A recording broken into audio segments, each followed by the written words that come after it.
Hello everybody and a very warm welcome. You are in the right place for Quiltfolk's launch party for our very first block of the month, Patchwork and Prose. Wherever you are in the world, we are very pleased to have you. For those of you who haven't met me before, my name is Jenni Smith. And I'm Kay Walsh. So we're here together in our studio in the north of England. It's 11 p.m. at night for us here. I know we've got lots of different time zones, but we can see that there are already very many of you who are joining in, and we can see in the chat from where you're all from as well. So a very warm welcome. There are people who are joining us today who have signed up for our block of the month. We know that there are people who are coming to try out a virtual event to see what it looks and feels like. And perhaps some people are just coming along to have a couple of hours in good company. You're all extremely welcome and we're very pleased to have you.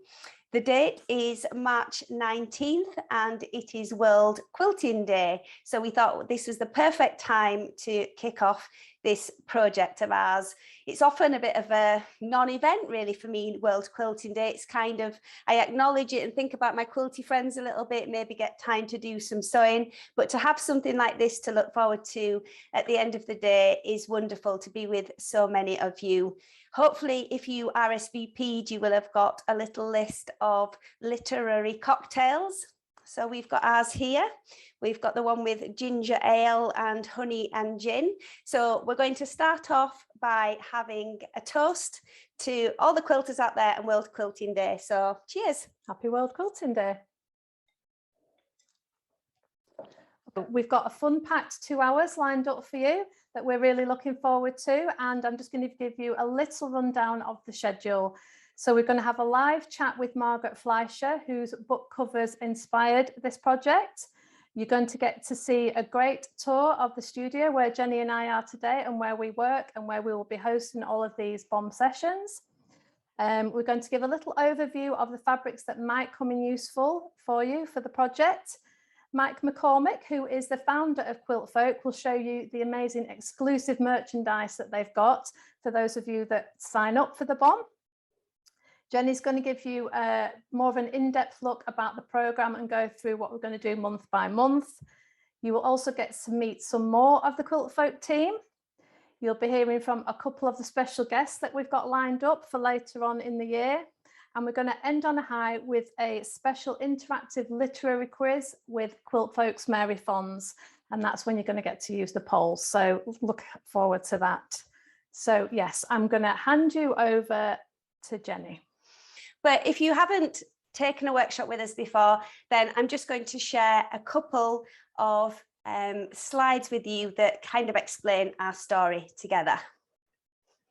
Kay Walsh and I met, first of all, about 12 years ago, we think it was, at our local dance studio. So we do tap and modern. We still go every Monday night and dance. We occasionally have to do a show every 2 years, which we're not over the moon about, but regardless, we do it.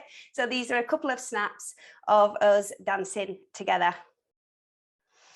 When I started teaching a little bit in our local theatre during the day about 10 years ago, and there was a dressmaking legend here in the UK called Anne Labrie, who's in the photograph with us here. She's written about 40 books on dressmaking.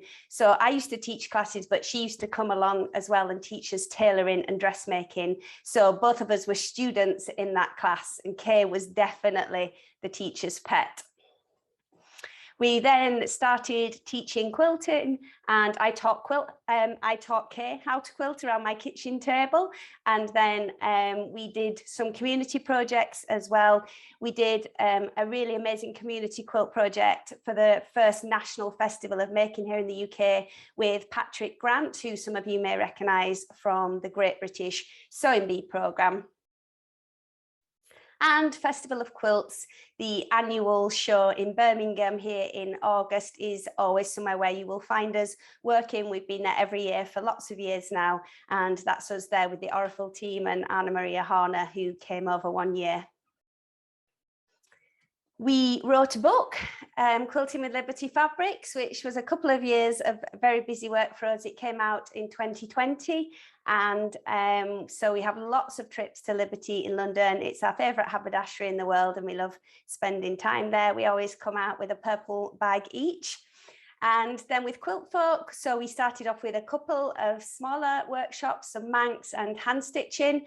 And then we did a Bronte workshop, which was incredible fun with Mary Fons as well, teaching how to make a replica from a quilt made by the Bronte sisters who lived not far from where we are here in the north of England. We got some crazy bonnets for that.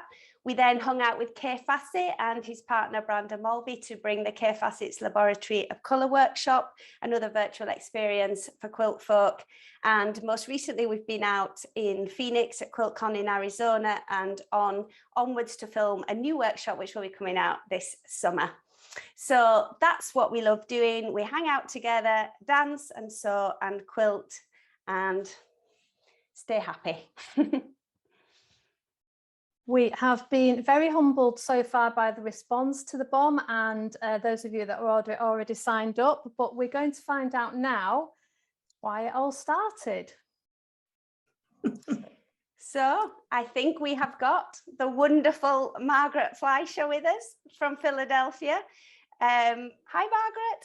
Hi there. Hi, everybody. I interviewed Margaret. I started out working with Quiltfolk by producing a little monthly virtual show and tell with quilters all around the globe, and still do that. And I'd been following Margaret's book project online and was intrigued to know more. And we had a wonderful chat, and I made a lovely film that kind of stuck in my brain and made me even more curious. So that's kind of where the seed for this whole block of the month started. And Margaret, I've got you down as the calm educator in this program. We're so glad that you're going to be a big part of it with us. But tell us a little bit about the 100-day project and how it all began. Okay, well, hello, everybody. I'm pretty excited. Well, I started participating in the 100-day project a few years ago, and it's a good way to set a goal and practice something daily. And so I really enjoy that. And then in April 2020, when the pandemic was really starting and people were in lockdown, it was time for the 100-day project to start. And I thought, what will I do this year? And I didn't want to go out because nobody was going out. And I just started looking around my house. And I was reading a book at the time, and I have the book here. It's this book, and the book has such a beautiful cover. And I thought, wow, that's really beautiful. And coincidentally, I had a fat quarter bundle near me, and there was one fabric in it that I thought, I'm just going to grab it here. I thought, these colors kind of match this book. And then I thought, maybe what I could do for the 100-day project is just match book covers with fabric. So my first one was this. And I thought, well, I can just this will be easy. I can have fun with my stash and, look at my books too. Well, I started to do that, but then things kind of took off because I started scouring my bookshelves, and I was looking at covers that maybe I could do, maybe I couldn't. I was looking at my stash. Sometimes I would look at my stash and say, there must be a book here that I can, that I can make a cover with this fabric. So it really just started growing, and I posted them on Instagram. When I started off, I thought I would just do simple interpretations. And gradually things started to change. And about half of them are behind me right now.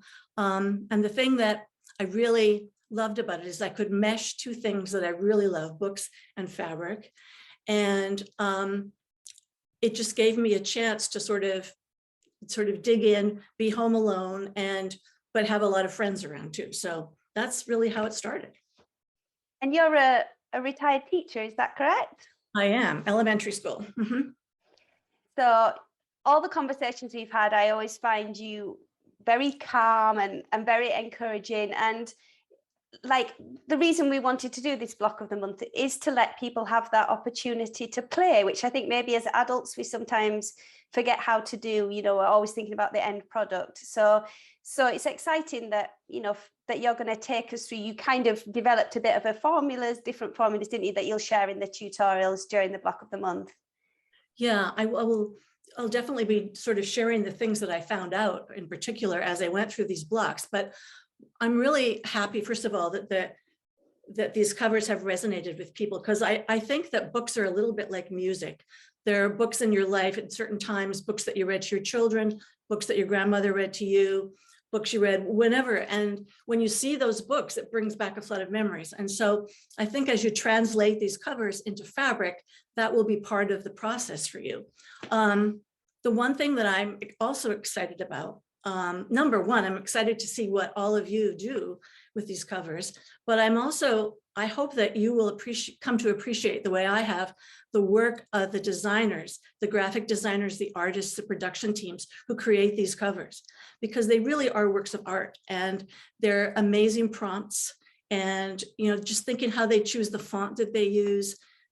It's just, you know, when you look behind me, obviously these are not all literal covers, but they're sort of, you know, covers of books. And I hope that you will really enjoy that as much as I do. And I'm also happy to make more covers, because when the 100-day project was over, I was a little burned out, as you can imagine, but people kept sending me suggestions. They say, look at this book, look at this book. And I thought, you know, I need some time off, but I've had some time off, and I'm excited to see the prompts that Jenni and Kay are going to give us, and maybe buy some new books too. I want to go into a bookstore, find some new books to make covers from. And you've been making a little project in the last few weeks, haven't you? I have. You know, I think when I was making the book covers, I wasn't really thinking about the end point. A lot of people ask me, what are you going to make out of this? And I didn't know. I was just sort of making them to make them. But now I've decided I'm going to make some cushions and maybe some tote bags and give as gifts to people who, you know, if you think of a genre of books, if you have someone who loves mysteries, you could make a whole bunch of mystery book covers and give them a pillow and they could lean on it while they read. And you've done well with short stories, haven't you? I did, yeah, and I'll show it to you because it's just a bolster pillow, and you can't see the books because I have them separately. But this is for a friend of mine who likes short stories. These are all short story collections, and so there's lots of things you can do with these. You could also make a quilt too, you know. You didn't, obviously it was the pandemic, like you say, but you didn't buy any new fabric, did you? No, I didn't. I forgot to mention that. That was something I was not going to buy any new fabric and no new books because I had a lot of both. And the thing about these book covers is they don't take much fabric. So you only need a little bit of something. And I had a lot of little bits. I guess I can put it that way. So I didn't buy any fabric. Wonderful. Well, we're delighted to have you on board. We're going to get busy in the next few weeks, aren't we, filming some tutorials. I know you've done some wonderful step-by-step photographs and samples and everything so that we can really guide people. Obviously, you know, it can look a little bit overwhelming. You've definitely mastered it, but you had a starting point and you know how people are going to feel in those shoes, don't you? So yeah, I do. I mean, I think my advice to people is to kind of be fearless. You know, most blocks of the month give you a pattern and you interpret it in whatever fabric you want. But here you're in charge. You're choosing the books. You're going to live with the cover. You know, you're going to analyze the cover and think about how can I translate this into cloth? Because that's the whole process. And that's really the fun part. And it's a very small block. So if it doesn't work, you could always start again. But what I hope that you will do is think of all the skills, all the tips, all the techniques that you already have. And you can do these blocks in so many ways. You can machine piece them, you could hand piece them, you can use FPP, you can do EPP, you can do applique, embroidery, you can add embellishments, you could do thread painting, you could do fabric painting. It's sort of endless. And each block, you know, unlike in most quilts, each block can be very, very different and you can use different techniques. So I think that that's the exciting thing. I really cannot wait to see the blocks that emerge from this block of the month. And you had 100 days, but I guess we've got 365 days to all hang out together, which is wonderful. Yeah, that's it. You know, that's a lot of blocks. Okay, well, I'll let you relax. I know you're going to stay on with us this evening, but thank you, Margaret, and we'll see you all again soon. Okay, thank you. Bye-bye, Thank everyone. you. It's also great. Margaret's Instagram, Kay, is going to pop that in the chat for you, but it's really nice if you go on there and scroll back a little bit. Then you can see many of the book covers that Margaret did, and she's photographed each of them next to the book that inspired them. So between now and when we get started, if you want to check that out, then go and take a look.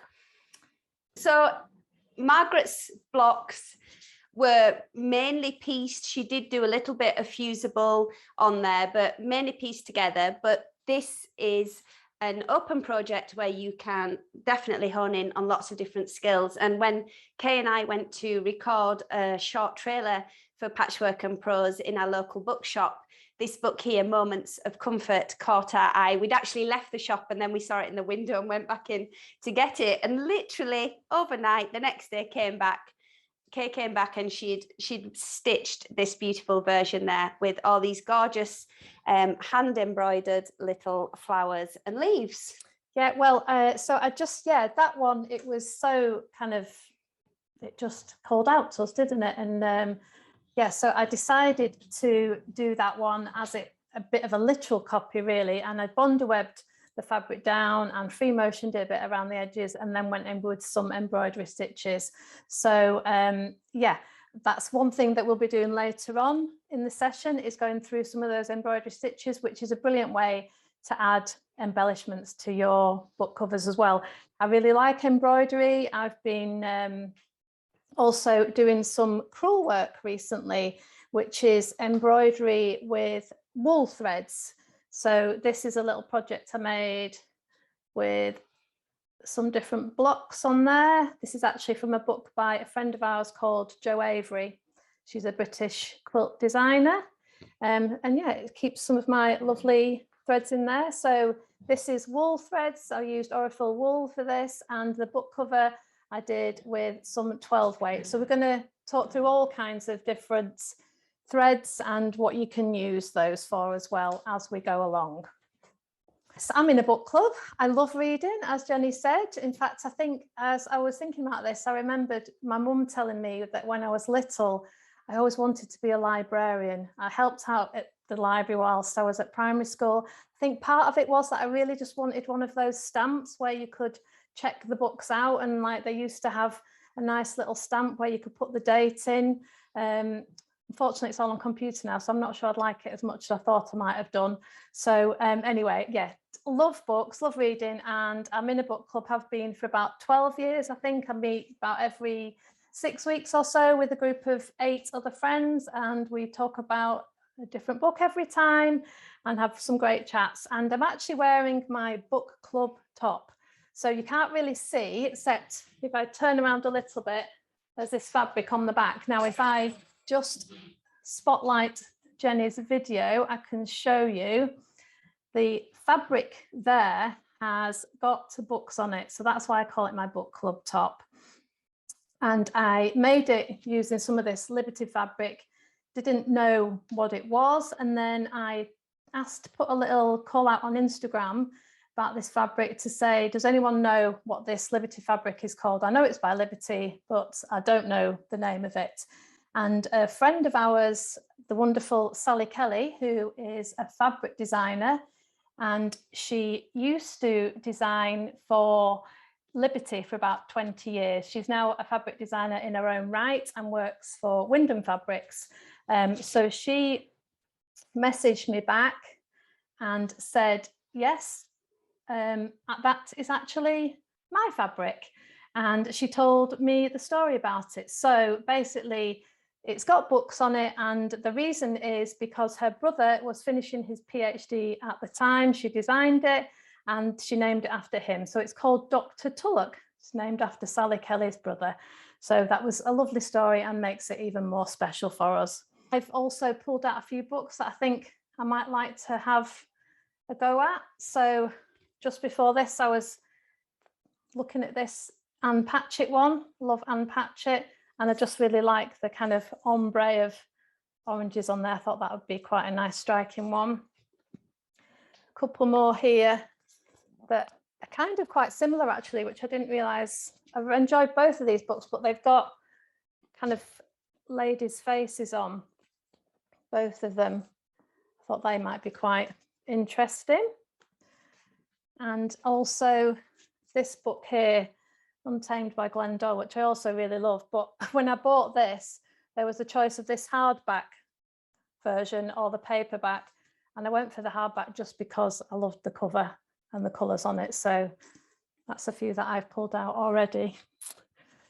And we're not only celebrating World Quilting Day, but Kay turned 50 not very long ago in January. So we should have a toast to that as well. Happy birthday, Kay. Thank you. And I'm just going to show you on the overhead camera. This is just a little picture that I made for Kay. So she loves foxes, and this is a little crafty fox. So he's, well, there's lots of stories, but he's sitting on a little sofa. They're mainly Liberty fabrics, things that we used in the book. Then there's a Kay facet ribbon here because we hung out with him there.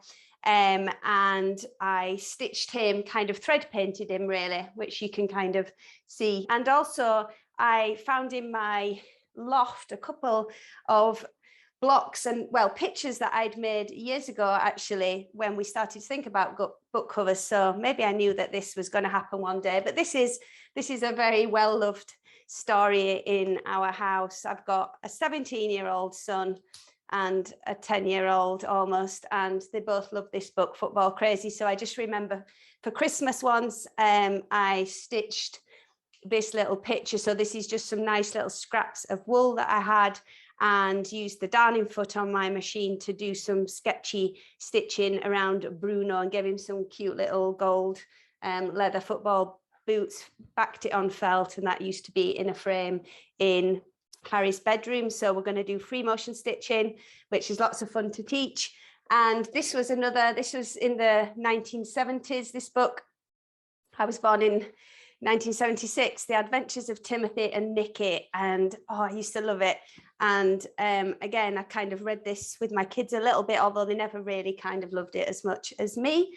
But there's this illustration here of Millie and Larry resting on a berry bush. So a few years ago, I made this little picture as well. For my, I think it used to be in our studio, didn't it, Kay, Yeah. somewhere? Anyway, but it's just little bits of fabric on the back, stuck down with fusible web, a little bit of wool, I think, a little bit of hand stitching, some free motion embroidery, a bit of Liberty fabric and some metallic threads in there as well. So kind of nice that looking back, I'd done some book inspired pictures in the past, and it might be children's books for me that are the real draw during this challenge, I think, because for me at the moment, especially having a son who's almost ready for leaving home, I think I'm particularly nostalgic about those at the moment. Great. So I just wanted to say a couple of things. One is, I know a lot of people have been asking about the books, and yes, obviously we can't wait to discuss some books. But the whole point of this block of the month is that it's your block, it's going to be your quilt. So you're going to get to choose your favourite books. There's no reading list as such, but I mean, we can't wait to have conversations about books as well. So please be reassured there will be lots of book chat, but there's no specific books that you need to read or buy or anything. So we're going to hopefully inspire you to have a look and find out what your favourite books are. So we are now going to have a look at the studio tour. So this is about a 20-minute video. So sit back with your drink, whatever you've got to celebrate today, World Quilting Day, and enjoy this video, and we will then be back shortly. Hi everybody, I'm Jenni Smith, and today I'm going to give you a tour of the Quiltfolk Block of the Month studio here on the edge of Ilkley Moor in the north of England. The studio's approximately a 10-second commute from my front door here in my garden. The very colourful front door was quite a bold choice, but I love orange. It's one of my favourite colours in the world. And now we're going to go and take a look inside. Just inside here on the wall is one of the blown up images from the book that I wrote, Quilting with Liberty Fabrics, which shows you some nice shots from their archive room, and there's lots more Liberty goodness inside. This is the space where all the Quiltfolk magic happens. When we're hosting a live workshop, then we obviously have lots of lights and camera equipment set up. So today we've tidied everything away so we can give you a nice look round.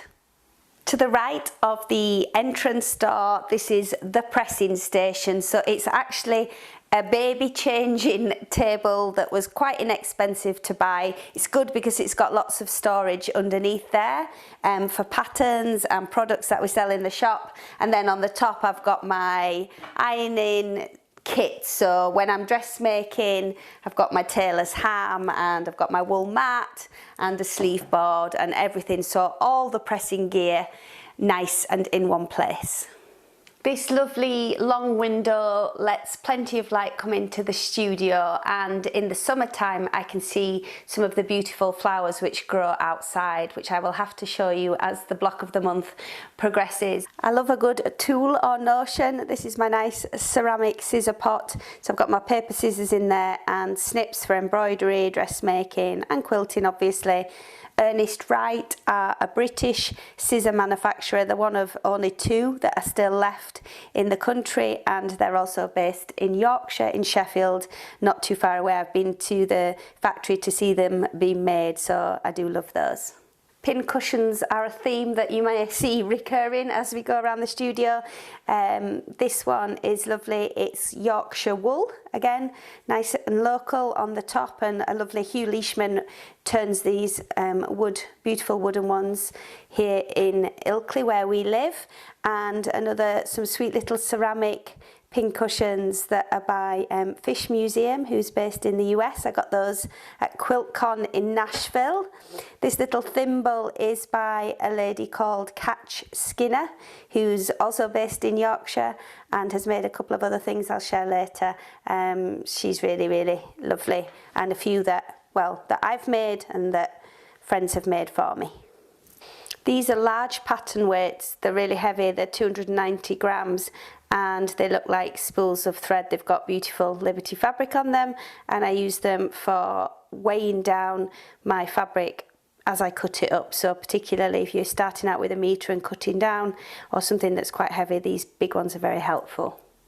Lou, our friend at Foxglove and Field, she also does these smaller sets of the pattern weights. So they're 130 grams and very pretty, really good when you're dressmaking to hold your pattern in place when you're cutting out. The rest of this shelf unit has uglier practical things like a printer on the bottom. I've got large storage baskets full of dressmaking and quilting patterns, some nice books that we have set aside for this Patchwork and Prose challenge, which we'll be showing more of later, and lots of beautiful threads. This will make you laugh. One of these storage containers is full of notebooks. This is where all Jenni Smith's ideas start out. I do write down a lot of crazy ideas. Some of them happen, some of them don't. I always have a notebook by my bed and many in here, and I can never throw them away. So there's notebooks here from quite a while ago as well. But this block of the month began in one of these pages. These are 40 weight threads, which I use a lot when I'm dressmaking. So they're cotton, so they work really nice with cotton garments. And I can also use them for quilting, so they give a little bit more definition if you quilt with them. And this has got my little vials of quilting needles and applique pins in there as well. So these are the little tulip pieces of kit that come in these lovely vials, and this fits them in nicely. Down at the back of the studio here, there's these big double doors so I can make it look neat and tidy and close it off, or I'll show you what's behind. I've got a year planner, which is very handy when you're doing a block of the month, so that we know when we've got to be with you every single time. And then I can just fold this back. And here we've got lots of books. We'll take a closer look, and all important kettle. We couldn't get a kettle in our hotel room when we recently travelled in America, only a coffee machine. Kay and I don't drink coffee, we only drink tea. So a kettle, some nice Yorkshire tea, and then let's have a little look on these shelves. There's lots more threads up on these shelves here for every possibility, and the good thing is dig out threads that you've got as well at home, different weights we'll be able to use in this challenge. Embroidery weight threads, wool threads, I've got some metallic threads. We might be able to play with all of them as we go along. Kay Walsh homemade crochet storage tub, which I love very much, and a few books, and then coming down here, lots more books. I'd like to say there's an incredibly orderly system, but there really isn't, except that there's lots of Kay Facet classics, world textiles I've got over here, text in textile art, which we're going to be looking at, about using words in quilts as well, and maybe some nice literary quotes. There's some novels, there's some practical businessy style books, and I've got David Hockney here. So Catch Skinner, who I mentioned before, the ceramicist, makes egg cups, and then some of them are turned into pincushions. David Hockney, the artist, is from Bradford, very close to here. He studied at Bradford Grammar School, which is about 20 minutes away.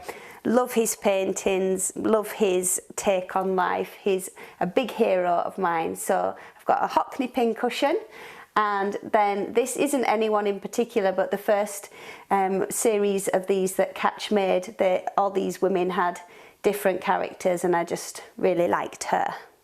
This Hockney book I might try and incorporate in my quilt somewhere, because it was one that I read during lockdown and that he actually wrote during lockdown, and it's very beautiful, and I found it really, really inspiring in those difficult times. So I love that one. And then some of the magazines that I subscribe to, so Selvage magazine has lots of textile stories from around the world, and obviously Quiltfolk. This is where all of this began. I started subscribing to Quiltfolk about 3.5 years ago, and I've got all my copies for instant inspiration. For those of you that do subscribe to Quiltfolk magazine, I do think maybe we could use some of these amazing covers as inspiration as well as we go along. What do I listen to when I am sewing in the studio? Well, my friends do laugh at me, but I've got this very old CD and cassette player, and I've got a tin full of mixtapes that my friends have made and albums from my youth, which I listen to most of the time. So now 10, I don't know, but like I think we're now on 120 something, so that is very, very old. Kay bought us these mugs with our initials on, because I do have a reputation for picking up the wrong one throughout the day. And for the block of the month, I also found this, which has got the names of lots of famous female authors all around it, which I thought was very fitting.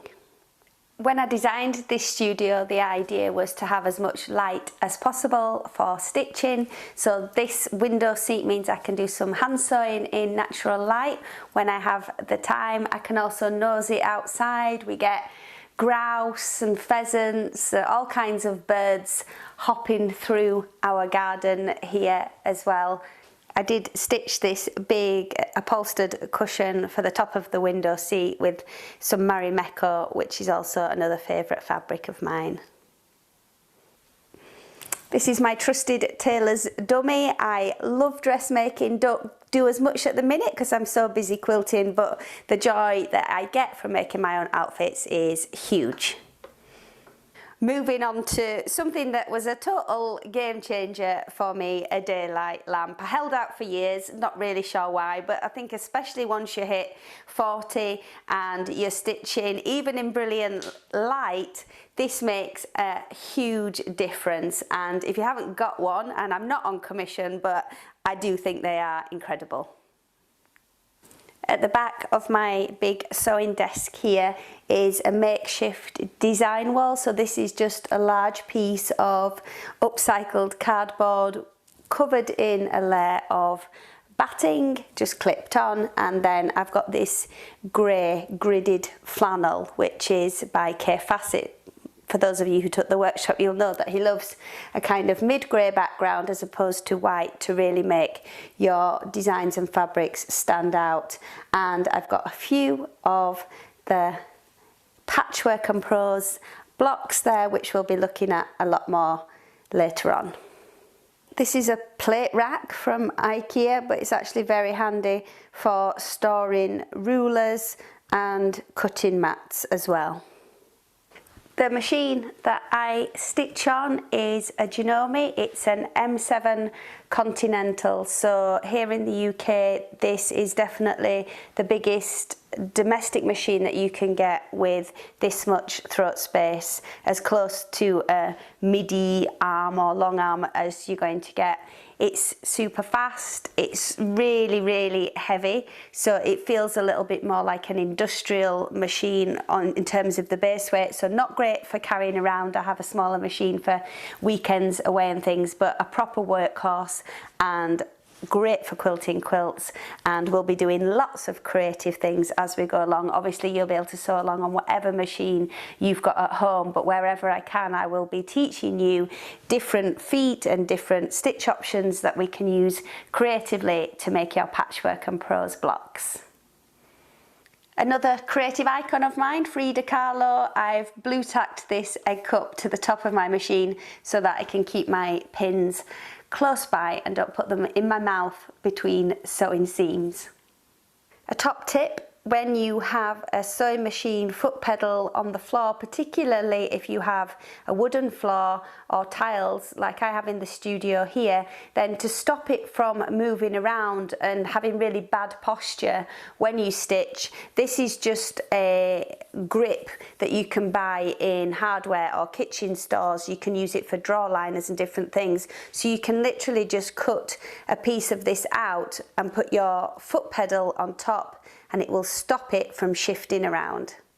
Kay crocheted this gorgeous basket using scraps, long strips of fabric scraps. So this is upcycled and I keep in it my scraps as well. So it's always kind of close to my cutting station or the sewing machine so that I can just put in small bits of fabric. And the great thing about this block of the month is that we're working quite small. So tiny pieces of fabric we can certainly repurpose and use. So don't throw away your scraps. I've got another big toolbox here, so rotary cutters, my glasses, pencils, bobbins, all those kind of things close to my machine live in there. And I've got another cute little sewing box house here which has got mainly my dressmaking tools in, tailor's chalk, tape measures, buttons and things like that. Decorating the back wall in the studio is my ribbon quilt that we designed during our workshop for Quiltfolk with Kay in his home, and also the Bronte mini quilt that we put together based on the quilt made by the Bronte sisters many hundreds of years ago. What I did towards the end of last year was actually go and buy myself just a really basic set of shelves and some plain boxes, and I finally colour coordinated my fabric stash, which has made a huge difference. And I think in time, you know, the time it takes initially will then save you lots of time after, when you know you're looking for a particular piece of fabric and you can get to it quite quickly. So in these boxes what I've got is kind of all my yellows, my purples, my greeny colours, and I'll show you how I've organised each of them inside, but definitely worth doing, and perhaps before this challenge, now is the time to do it. so that I know which box is which. I have just taken a piece of fabric, I've put some light fusible web onto the wrong side, and then with a pressing cloth on top I just fused it with some heat to the cardboard. So I obviously didn't keep the iron on for too long to scorch the box, but just enough to make it stick down so I know all my red toned fabrics are in here.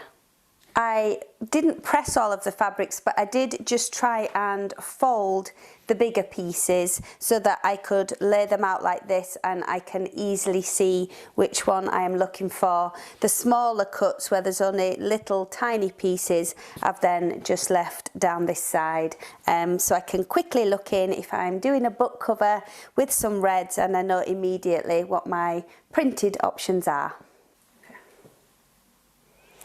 Allowing myself the luxury of a little bit of time to actually just sit and go through my fabric stash was one, just really calming in these kind of crazy times, just to kind of reconnect with fabric. There's always lots of memories in there, as there is with everybody's stash, but also really useful just to visually see again many of the fabrics that I've got, because I think when we're moving forward and we're looking at books as prompts and then trying to think about fabrics, having seen them recently and have those in your mind, I'm sure will be really helpful and make us more creative as we move forwards.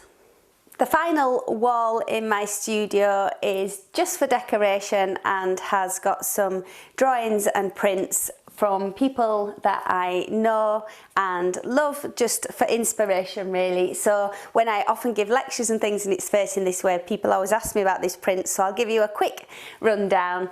This one, this little reading rabbit, quite apt again for our block of the month, is by US writer and illustrator Lisa Congdon, so that's a print from her. This is by Sally Kelly, who was a fabric designer at Liberties for about 20 years. She's now a designer for Wyndham in her own right. So there is actually a fabric that I've made a nice dress from based on this print, but this is called Arboretum. I got this for Christmas 2 years ago, I think. This little painting up here is by my dad. So he doesn't really paint or draw very often, but he did this little scene from somewhere up in Scotland. I think it's Tobermory, and I thought it was very sweet. So I've got that up there. This is a beautiful print by Penny Jeffries, who is a British printmaker, and she also does designs on fabric. She worked at Cave Studio very briefly. She's won lots of textile prizes, and I've made some clothes again with her prints on fabric. So this little chameleon is lovely. This is a Charlie Harper, the US illustrator, print. I love puffins, and my husband got this for me a few years ago, so I love that one. And my friend Nikki did this pencil drawing for me of a Russian style house in the woods. I lived in Russia for a period of time, so that's very sweet and full of memories. And then this little print here is by Lucy Engels, who's a modern quilter up in Scotland and also does some printing and some interesting work. So I loved the colours in that, and there's room to squeeze a few more on here as inspiration takes me.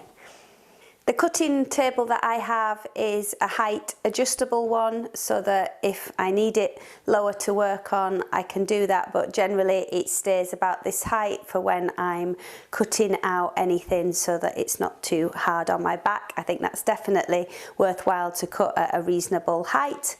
And then lots of rulers as well that I keep in this big bag here. But another thing that would be useful, refamiliarise yourself with your fabric stash before the challenge begins, but also other bits of kit that you could perhaps use for your design. So any special rulers or templates or other patterns that you might have. I've got something here from a mariner's compass. I've got the ruler that we used for the tumbling blocks in the cave workshop. Anything like that as we move along might be useful for the design that you want to create.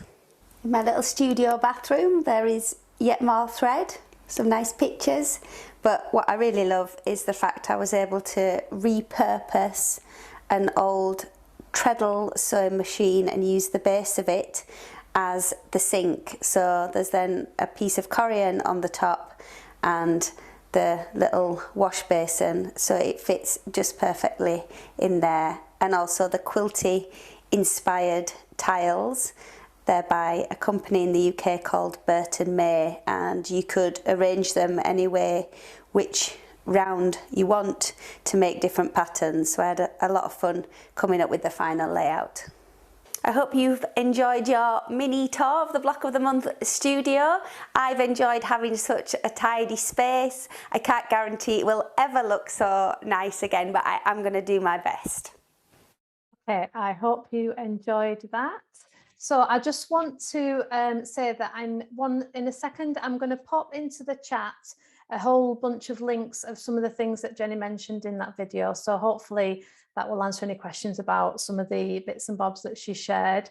I just wanted to say before we go any further as well, thank you so much for all the lovely birthday messages. That's really kind of you all.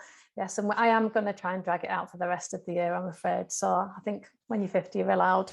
Okay, I'm going to pass you over to Jenni and she's going to talk through fabrics. I mean, we can have cocktails every month for a start. You've got a lovely, all the BoM people to hang out with. Good. We can work our way through. There are more than the ones we've already sent out. I wonder if any of you are partaking today. Let us know if you are. Also, there was the Betty's tea. I could see a few comments in the chat that people were saying they like that, or been trying Yorkshire tea as well, which is obviously the best tea. It's nice and strong.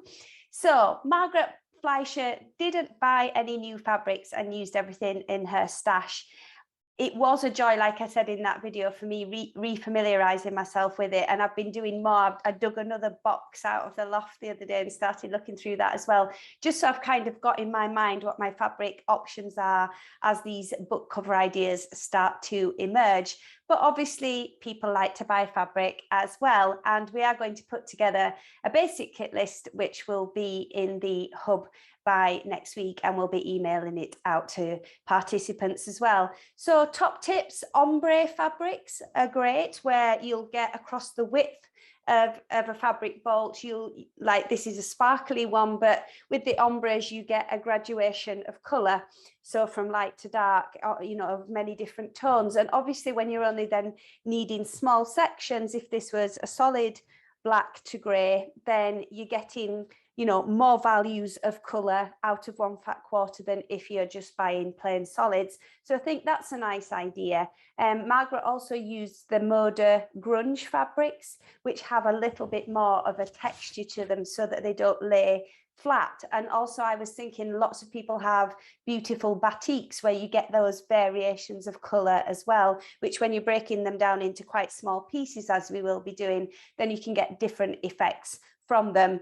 I bought at QuiltCon for the first time some of these cherry wood hand-dyed fabrics, which just feel a little bit suede-y and textured. So I'm just interested, to play with something new. So they register more as a solid colour, but they've got more depth to them, I guess, and will change a little bit in different lights. I bought a few tones of purples. I got some greys and some greens, colours that I don't naturally buy as often. I always kind of buy blues, have plenty of those, and maybe more pastel-y colours. So I tried to break out of my comfort zone of colours a little bit. And even mini charm packs as well. Like I've had these, I just bought them because they're cute and inexpensive, and they've just been sat in my, in one of my little tubs over there on the shelves. But I was thinking, well, again, if you only need small pieces for some of these elements in the book covers, they could be really nice to investigate and find a purpose for. It's going to be like a treasure hunt, I think, as we go along. And I got a couple of other fabrics that are kind of blenders and low volumes. Also, I was thinking if you've got some black and white fabrics or fabrics that have got text on or something like that, kind of reading themed, then it would be interesting as well. So after this, you can go away and have a good nosy around and see what comes to mind. Moving on, we're going to have a break in a minute. Threads. So I've got lots of Aurifil thread, as you saw. I've worked with Aurifil for about 10 years or something, a long time. You can use any threads that you have got as well, but I did ask Quiltfolk just to put together a little collection. So they've got the necessities range that they've got for sale on their website, which is the neutral colours, so a mid-grey when you're using any coloured fabrics for piecing. That's kind of the magic colour because it blends and disappears much more than a white thread would do. There's another kind of beigey colour in there that's also really useful. There's a black, which is great because we're going to be doing some free motion quilting and maybe looking at text and embellishments. So that's always handy. So it's just a little pack of 4, which you can have a look at. They've got it on the website now. You can still sign up for Patchwork and Prose if you haven't done already. Bookings close on the last day of the month. It's not something you can then, once it's started at the beginning of April, you won't be able to join in partway through. Bookings will close. We're going to hear after the break about the welcome gift that you get as well. So 5 minutes just to relax, nip to the toilet, top up your cocktail, drink, or boil the kettle, and we'll see you again soon. Welcome back, everybody. If you've just joined us, then you're at the launch party for Quiltfolk's Block of the Month, Patchwork and Prose, and we're all just hanging out because it's World Quilting Day. Somebody has asked in the chat how many countries are represented. We get a nice transcription at the end of when we look at the recording, so maybe we can go in and check that out. If you all tell us the country that you're in, then we can let you know afterwards. But I know that there's many hundreds of you here, and we usually really get people. Well, we've had Australia, New Zealand, many states in the US and in Europe, so that's really, really wonderful.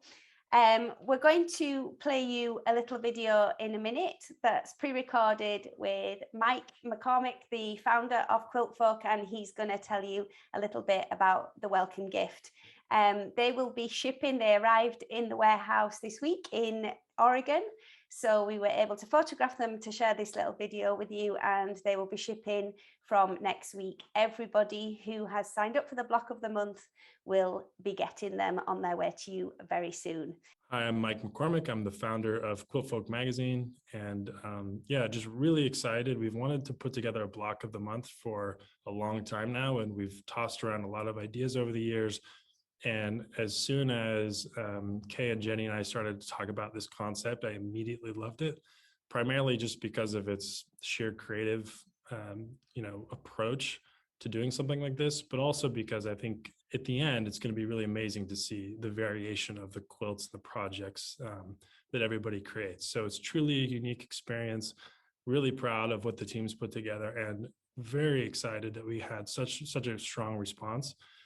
We also wanted to give a special thanks by putting together some really amazing products that we love, that I love, and I've wanted to bring in and share with our audience for a really long time. The notebooks that we got are from a company called Appointed. All of this is foil stamped. You've got the really nice metal rings, high quality, and then the interior pages are they're gridded, and they also are perforated, so you can tear them out if you wanted to, which is kind of nice without messing up the rest of your notebook. So I think they're wonderful. Just like our magazine, everything's printed here.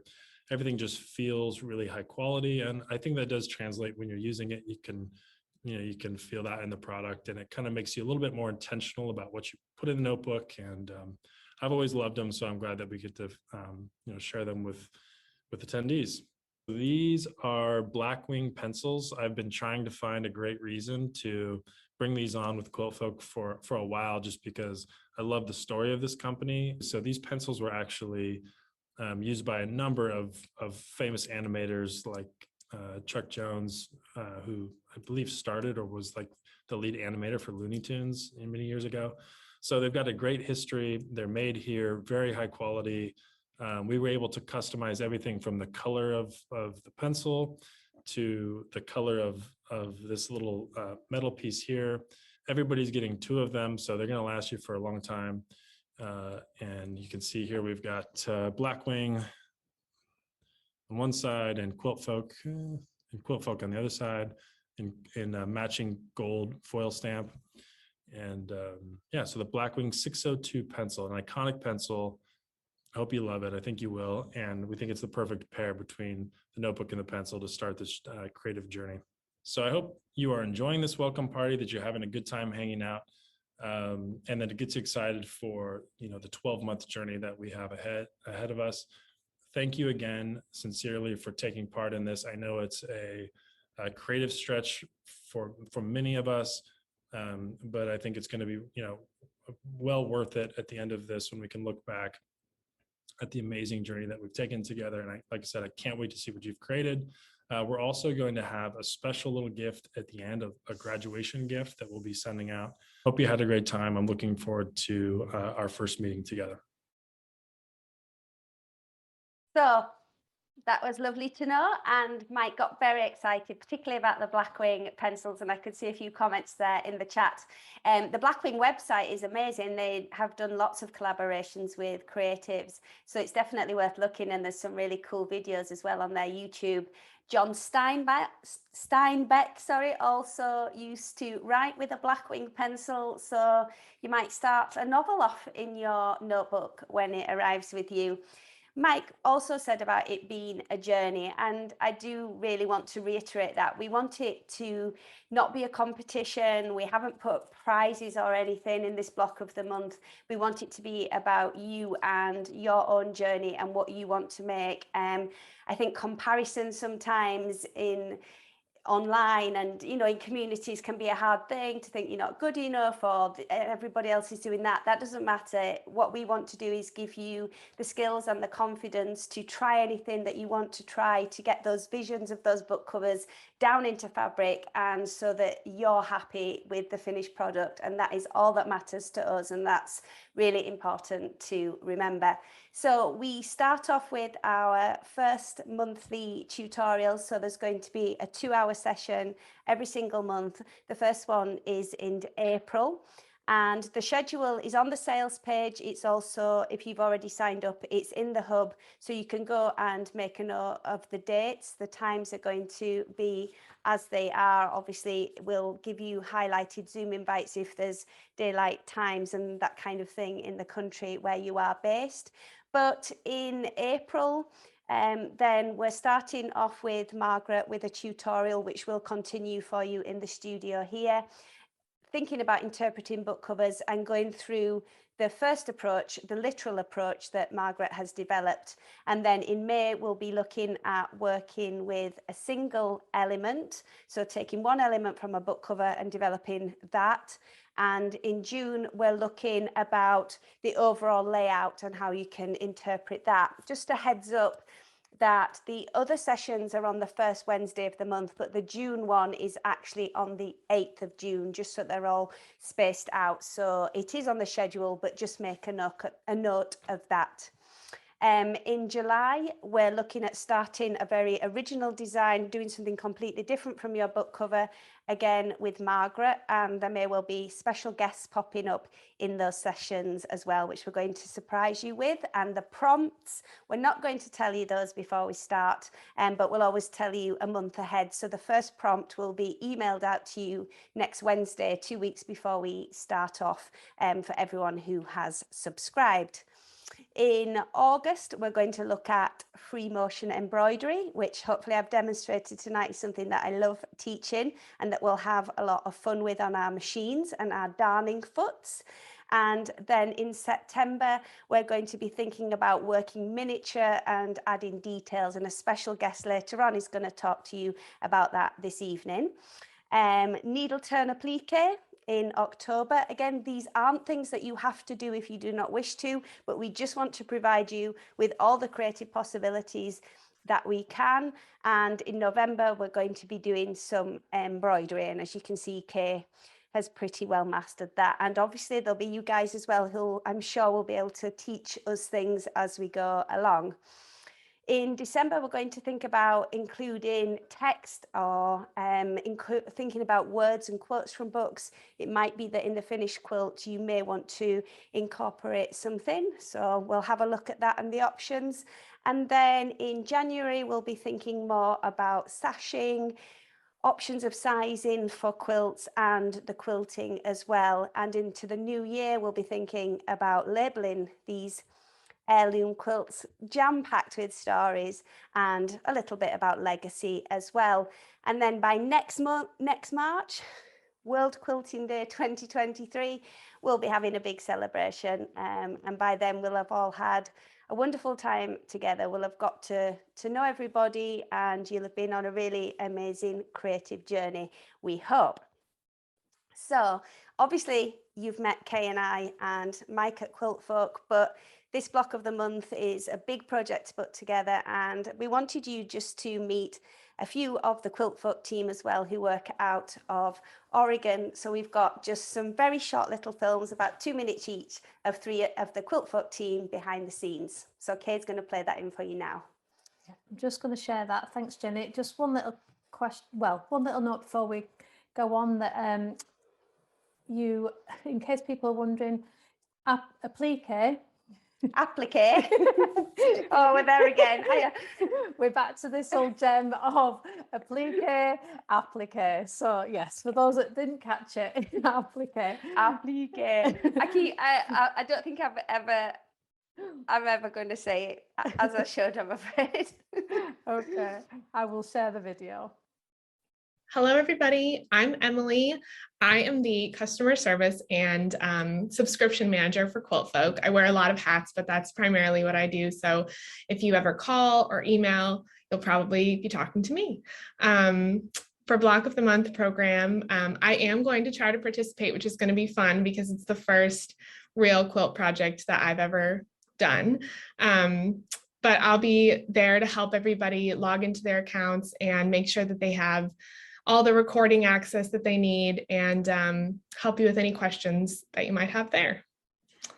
The only real patchwork that I've attempted was a pot holder that I was going to try to make a number of pot holders for Christmas, but I ended up with really just one sample one, which was a fun thing to try, but I definitely, not having a sewing machine and trying to hand quilt the pieces together was fairly challenging. Yeah, definitely. You may also recognize me from this past summer. If you've been following Quiltfolk for a while, I painted the barn, seasonal barn paintings that we sold on the website. Here's one of them, little prints that I have. So yes, I am got my bachelor's degree in fine art, and I do paint as well on the side, as much as I have time for. Thinking about Patchwork and Prose, I definitely have been going through my bookshelf and looking at covers and favorite books.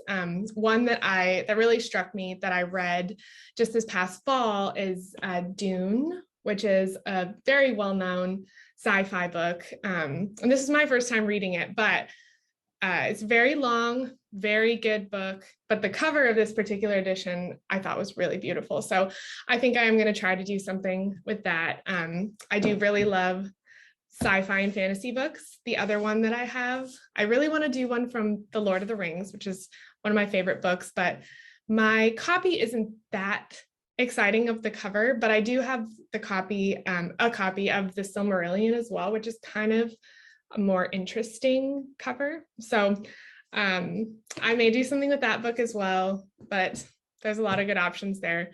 That's definitely the genre that I am most interested in and hope to do something with for Patchwork and Prose. I'm Erin, and I'm the Director of Marketing for Quiltfolk, which means that I handle all the marketing and communications, not only for our magazine, but also for events like Patchwork and Prose. So I've been helping the special guests get ready with all their social media graphics and setting up the website pages and all of our ads, and helping Jenni and Kay make some fun content for this event. And it's been really exciting. I picked a couple of my all-time favorite books that happen to have very fun covers. My favorite book that I always go back to is actually a nonfiction book by Elizabeth Gilbert, who wrote Eat, Pray, Love, and it's Big Magic. And I love this cover because it is obviously so colorful, and it has a little bit of this like splatter paint on it, and I just think that it would translate really well to to a block, especially with, maybe some like one-off little stitches. And yeah, if anyone wants a book on creativity and keeping momentum and inspiration, this is definitely my all-time favorite. And then my other book is by Roxane Gay. She's one of my favorite authors. This is also a nonfiction book. It's called Difficult Women, and it has this kind of cool, glassy, like shattered effect in the middle. And I like how stark it is otherwise. And this is actually, it's not quite a book, it's a collection of essays, and it's very moving. And it's just a great read. And I think that this is a really beautiful cover as well. I might have a go at these covers. The last time I sewed was in high school when I was making clothes. So I do have a sewing machine and I do know how to hand stitch a little bit, but I definitely have to shake the dust off my sewing skills in order to try one of these, but I just might. Hi, I am Brianna Briggs, and I am the managing editor of Quiltfolk magazine. I started at Quiltfolk with issue 1. I came on to do photography for issues 1 and 2, helped our publisher Mike with social media for a couple years before eventually helping with customer care and shipping. Just completed my first year. We just sent issue 22 off to the printer, so yay! We're really excited about Patchwork Prose. This is a really fun project that we've been trying to execute for a really long time. We're so fortunate to have Jenni and Kay who have been able to spearhead it and make it happen. And boy, have they made it so exciting. I haven't participated in any block of the month before, and I'm gonna try on this one. We're gonna see how it works out. It's been fun to think about what books I might want to use. The very first one I grabbed was Bridge to Terabithia. This was the very first book that I was like, oh, I like books. And that made me cry. And I liked it so much that I apparently stole it from my teacher. You can see Mrs. Pinecoffer's name there. So I'm very sorry, Mrs. Pinecoffer, about your book count at the end of the year that year. Another one I'm excited about is this one. It's The Outsiders by S.E. Hinton. And when I first pulled this off my shelf, I was like, oh, this is kind of like sepia tone, black and white. What could I possibly do with this? But then I stared at it for a really long time. And I was like, actually, I'm kind of excited most about it. Like, I love this bar here, the little circle, the panel. I kind of want to do something like, I have no idea what yet, but with, all this detail going on here. So I'm actually really excited. I hope it turns out well. I'm a big manga anime fan, so I went with the original Magic Girl. I have no idea what I'm going to do with this cover. I do a lot of cosplay as well. I actually haven't done a full cosplay of Sailor Moon yet. I've done Usagi, but not Sailor Moon. That's on the list of things to do. So I've done a little bit of sewing. I've done a little bit of foam work and crafting. I definitely wouldn't call myself incredibly experienced, but I feel a little confident in my ability to do this. So we'll see. Hopefully my cosplay will give me a little bit of an edge or a little bit of experience. One of my favorite horror books is Uzumaki.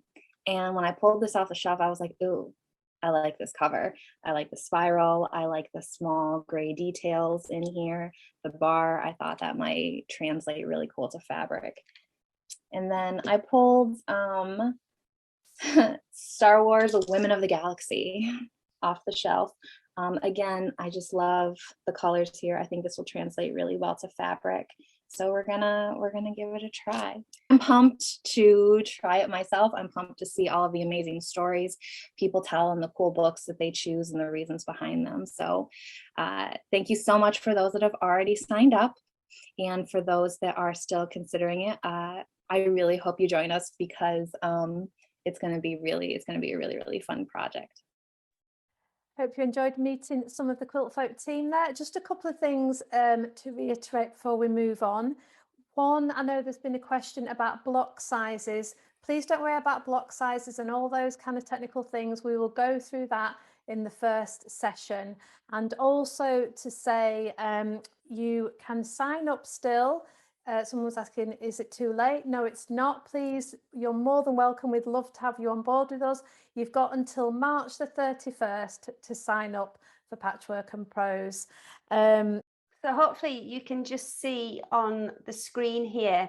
I just wanted to show this for people who have already subscribed, or if you do sign up, so that you know what it all looks like. When you go to the Quiltfolk website and you log in to your account, then there will be a hub there for the workshops and for Patchwork and Prose, and you will get to the page. So obviously it's behind an interface that you have to log into, so that it's only for participants, but once you're in there, this is a resource you can go back to and keep checking back on.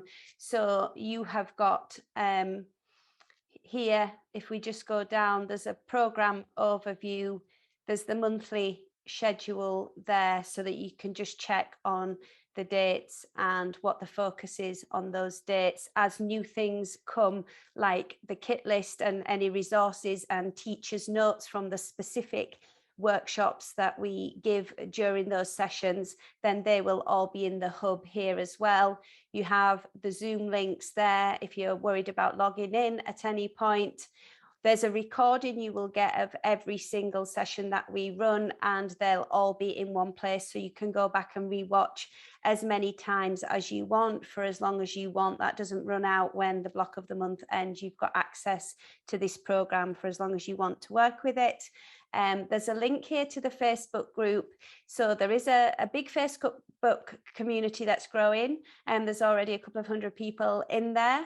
For Patchwork and Prose, it's optional. If the content that goes on in there, you know, isn't anything different to what we're producing here, but really it's a place where for you to speak to each other if you want to, for you to post ideas, talk about books, and continue the conversation in a private group. There's an admin obviously on Quiltfolk's behalf there that goes in and checks that, and we just want that group to be about Patchwork and Prose. It's specifically for this project, and to keep it focused on that. There's also going to be, there's the hashtags on Instagram, and we'll be reviewing what people make and sharing lots of images during the monthly sessions as well. And if you've been on a Quiltfolk workshop before, you know, there is the option, even in a webinar format, where we can unmute people and allow you to chat and everything, and we can interact a little bit in that way.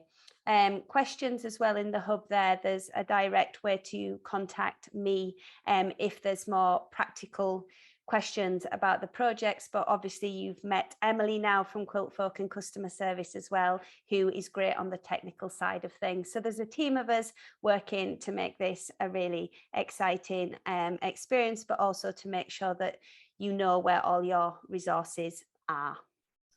Okay, thank you, Jenny. Okay, we're going to move on to some of the special guests that we've got lined up for you in the coming months. So I'm going to start off by sharing a little video of one of our first. Hello everybody, it's really nice to be here chatting to you. My name is Philippa Naylor and I am a British quilt maker. I live in Yorkshire, which means I'm about 200 miles north of London. Now I don't have the same accent as your two hosts, but I don't know if you can recognise that or not.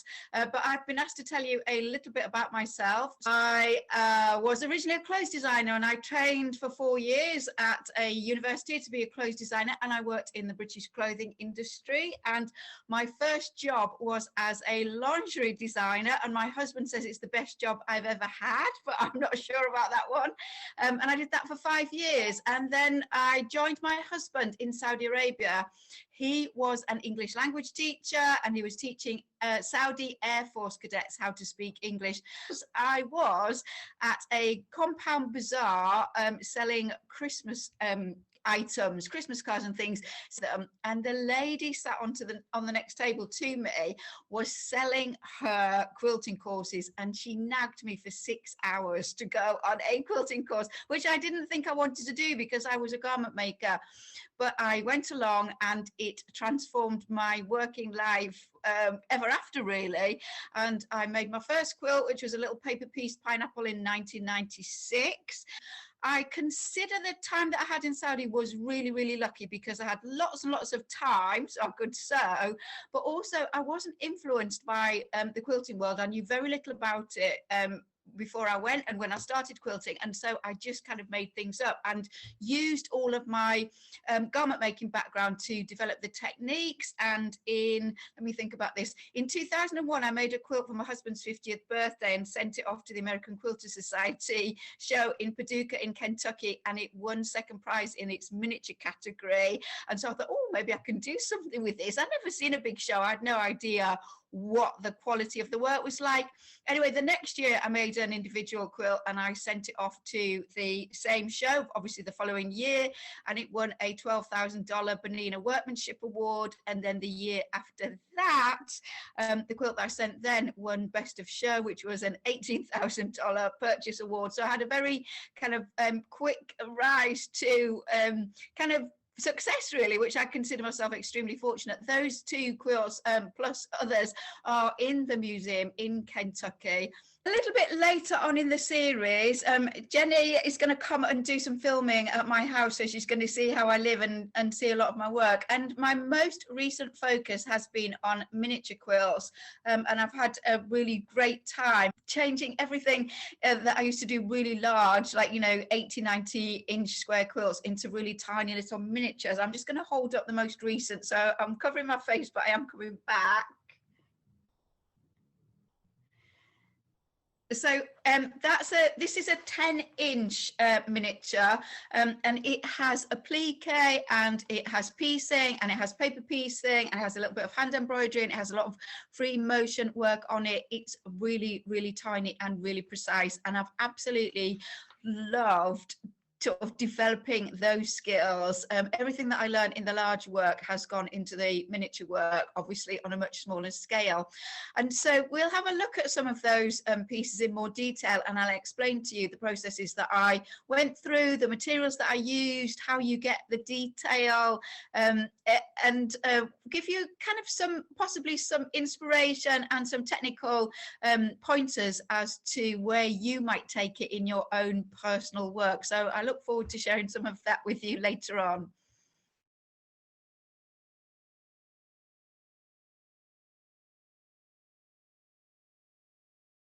Oh, that's the wonderful Philippa Naylor, who also says applique, just like me, even though she's got a slightly different Yorkshire accent. She lives in the east of Yorkshire, and we're very excited. We're going to go and film part of a workshop that we're sharing with you guys at her home in a few months' time. So her house, if you will put her handle on Instagram in the chat, but her website's really interesting as well and has a lot more images of the quilts that she's made.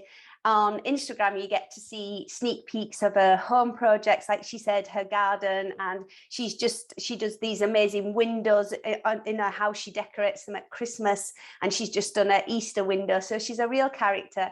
We're going to have a lot of fun hanging out with her, and she will have some great things to impart for working small, which, you know, and adding details on some of the book blocks if you want to do that. If you don't, it will still be interesting, I think, to see her approach, and I'm sure there'll be some great takeaways from that. In terms of hashtags, I know that people were asking, so on Instagram, and they work on Facebook as well, Patchwork and Prose with the and all spelt out. And also Quiltfolk BoM, Quiltfolk Block of the Month. So you can use both of those if you're just starting to think about book covers and the fabrics and everything. And it's always great if you tag me. I'm Jenni Smith Sews. I love to see the projects as well, and always keep, you know, follow the hashtags and everything, and we'll be checking in on that. We're going to have a little chat with Karen Brown, who is also going to be popping in as a special guest. I think she's here. So we're going to, if she's happy to turn on her camera and unmute herself, then we're just going to say hello. Here I am. Yay! So introduce yourself to everybody, Karen. Hi, everyone. It's Karen Brown from Just Get It Done Quilts. I have a YouTube channel that gives you tips, tricks, and strategies to help you make the quilt that you want to make. And you did our Bronte workshop, is that right? I did the Bronte workshop, and you were on my podcast not too long ago. Yes. And I wanted you to be part of this, Karen. You're going to come on as a special guest a little bit towards the end, but to talk a little bit about legacy, about labeling quilts, practical tips for that as well. But I think it's a very big subject and really important, isn't it?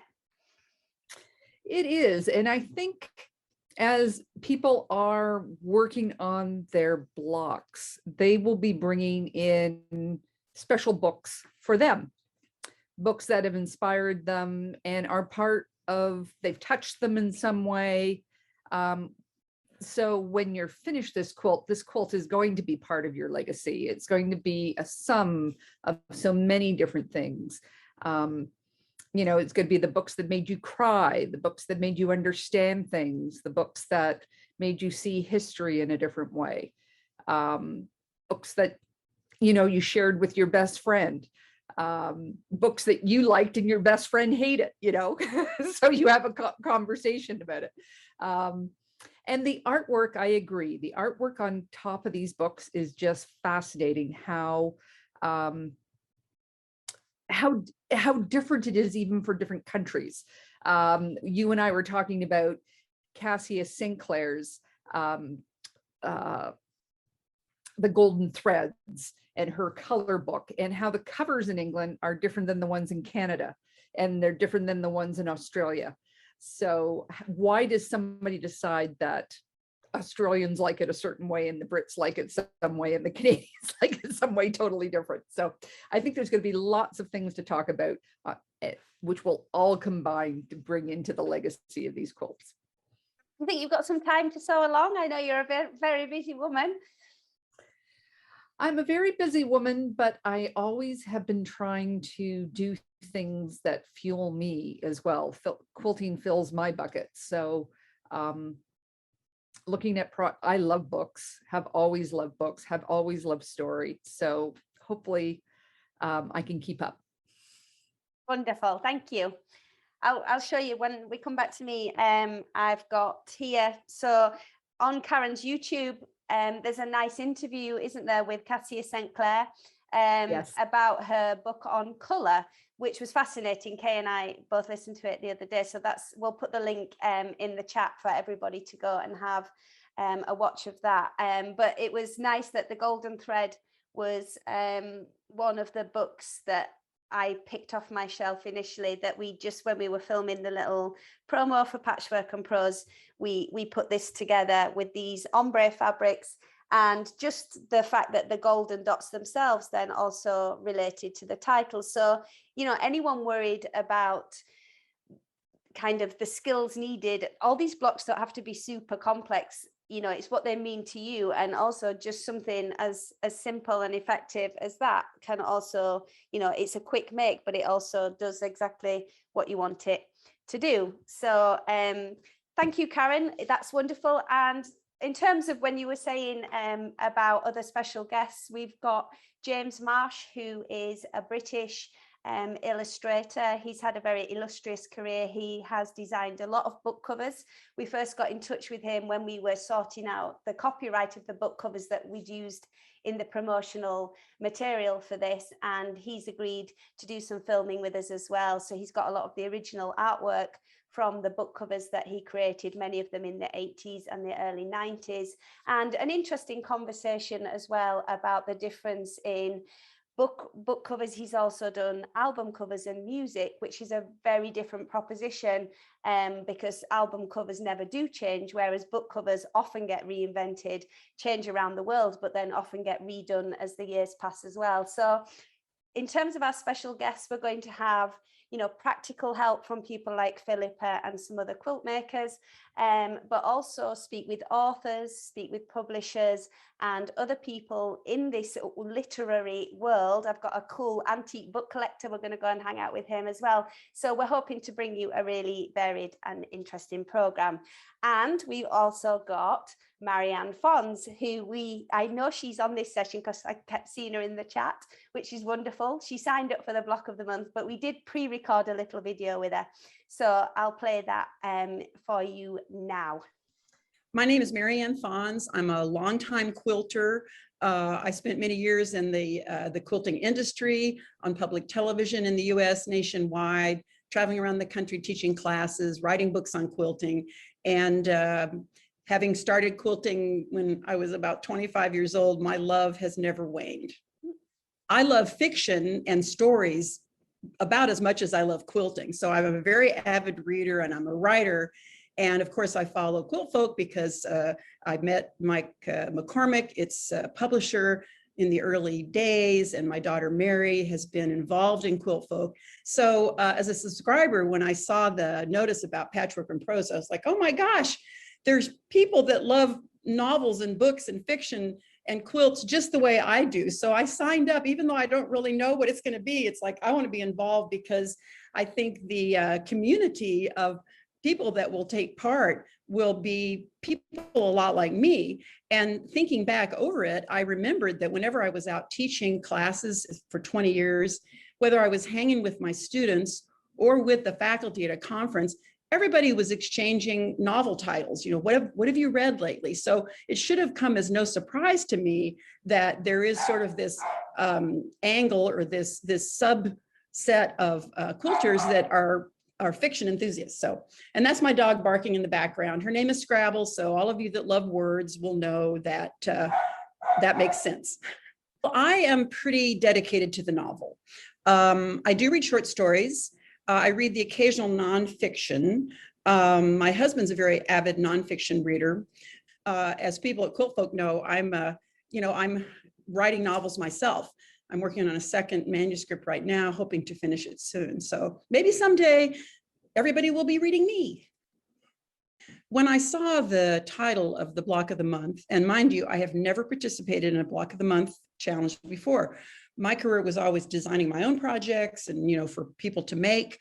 And I don't do a lot of improvisational piecing, but I mean, just the very idea that these book covers or novels would be used as inspiration to do this kind of piecing that I've never really done. I just view it as kind of an adventure. And I, you know, it was kind of amazing to me that I put my money down instantly because I'm like, I don't know what this is, but I want to try it, which is really a compliment to what those gals and all the guys and everything are doing. Because right now I'm very close to finishing a manuscript and I haven't been sewing very much because I want to concentrate on writing. So I think it's going to be a great break. And it's just kind of, it's almost making me choke up to think about participating in this, this project with others while I am writing. So anyway, I'm excited about it. I don't know what's going to happen, but I'll get my sewing machine out of its case where it's been stowed for a while and I will join in. Thank you, Marianne. Wonderful. I'm very glad you're going to dust off your sewing machine and come back as a special guest where we can hear a lot more about your creative and literary adventures. And we're going to go to Mary Fons now. We had an amazing time with Mary producing the Bronte workshop. And we're very excited that she's going to be popping by each month to give us some exciting tales. And before we go to Mary, she's got a quiz for us and we're going to be able to do some interactive polls. So at the end of each question, then a little poll will come up on your screen that you can click on to cast your vote, and we'll see how clued up we all are. But first of all, I want to give a special toast to Mary Fons because she's responsible for the title of Patchwork and Prose. So we were bounding around the ideas for what this block of the month should be, and Mary came back with all these suggestions. But Patchwork and Prose, how could it be anything else? So well done, Mary Fons, and thank you very much. Thank you. Cheers. I'll have some water, but I've got wine waiting. Hi, everybody. So Jenni and Kay, we had bonnets. Well, I wanted a bonnet for the Bronte workshop. You all had them, but for this workshop, I got a glasses chain. I've never had one before, but I got a glasses chain. So I felt like that was very librarian-like. And I feel like I'm so grateful that I get to be part of this project. And so the librarian, I don't know, the glasses chain kind of, it feels right. It feels right. So I have designed a program to be part of this event. Each month, I'm going to come in and talk to you about books and quilts, books that have quilts in them as a theme, or books that have quilts. Quilts show up literally in books and poetry. I'm going to share my screen and show you a little, let's see, Kay is going to give me access to share my screen. I've designed 12 months of different dynamic programs, about 10 to 15 minutes each month. I'll come by and share with you different aspects of quilts and literature. And so when I share my screen here, I'm going to give you a sneak peek. I'm just going to do that for you. Hold on. Sure. I'll give you a sneak peek and then so you can get kind of a sense of what this is going to be like. I hope, like with the Bronte workshop last time, here we go. Should be able to do that, Mary. Okay, great. Can everybody see? Looks good. So, yeah. Okay, great. So 12 months and 12 bookish adventures for you. It's really, I forgot to say, I got my Patchwork Prose notebook and my Blackwing pencil. They overnighted me an example so I could show you all. And I got to do, I forgot to say this before, I got to do one of my favorite things ever, which is sharpen a new pencil. It was blissful, I have to say. Okay, so here's what I've got for you all. Let's take a peek at next month. I'm going to show you just 3 different months out of the year that I've been planning and programming. I thought next month we should start with story quilts. There's so much content to share. It was actually kind of hard to pick the things. I mean, there's so much. Story quilts are what they sound like. And I know that, books are going to be the inspiration for your projects. Mom, I'm so proud of you, by the way, to do improvisational piecing. I cannot wait to see what you make. I mean, I really can't. Story quilts could be something that you make from, not just you, Mom, but anybody could take inspiration from a book cover, and who knows what will come out of it. And it could be a story quilt. Story quilts are quilts usually made for the wall. They don't have to be. They can be made for the bed if you like, but they tell a story. They have a narrative. Rumi O'Brien is one of my favorite quilt makers ever. She emigrated from Japan when she was young with her family. And she makes these whimsical, lovely quilts, but they're really personal. They're story quilts that tell parts of her life. And a lot of times these quilts are sometimes kind of painful. The stories that she tells are sort of painful, but you're drawn in because they have these wonderful figures and characters. This quilt is called Crossing Mountains, and it's actually kind of a ghost story. I'll tell you much more about Rumi next month, but here's a quote from Rumi. She talked about this quilt. She said, quote, "I thought about how my father was, how he always told us stories. He always began mukashi, mukashi, which means a long, long time ago." And that's Crossing Mountains. Yvonne Wells is one of the country's most lauded story quilt makers.